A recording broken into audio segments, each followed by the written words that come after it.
Hi, I'm Steve Morgan, and I do like a quote once in a while. So let me share this one with you. The Irish writer Brendan Francis once said, "Some people are very decisive when it comes to avoiding making decisions." Well, here I am on a sunny afternoon, a summer's afternoon, and in the background is the Cardiff leg of the International Extreme Sailing competition. So that wasn't too difficult a decision to make, to come down here, particularly as it's only 10 minutes walk from where I live anyway. That said, within a whole range of health and social care services, there are some extremely difficult decisions that have to be made from time to time. And that's where that particular quote from Brendan Francis comes in handy. I guess I would have to admit it myself as being a contributor, but I've certainly observed it in many teams that I'm supporting the development of, where you see a game of pass the parcel. A difficult decision needs to be made. People are sat around debating all manner of tangential comments, avoiding that critical moment when a decision needs to be made. And yes, it may well be that they're hoping that somebody else will step up to the plate and make the actual risk decision.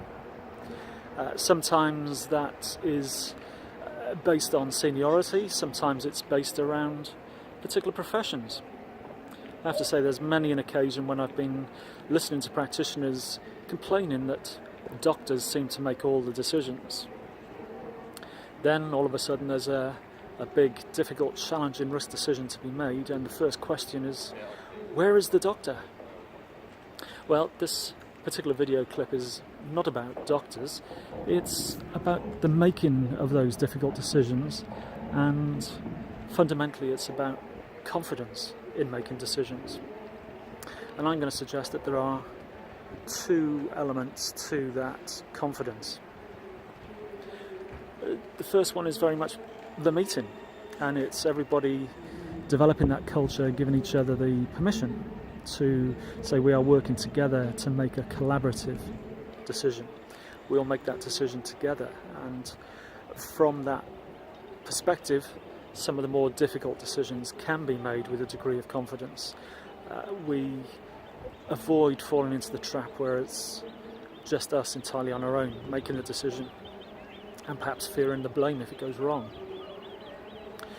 The second source of confidence, I would say, is the risk tools that we use. And by these I specifically mean checklists that would help guide us, provide those prompts, ensure that we are taking into account all the crucially important information that will help us to come to that difficult decision. And on that basis, positive risk taking is certainly an area where those tools are needed, and I would invite you to check out the free webinar training that gives some background information about the positive risk taking membership site, because on there I've developed and used a number of tools that are specifically designed to help develop that confidence. So with that, and taking a little look at, now I'm not able to zoom in at this point in time, but with the sailing going on, let's go take a look.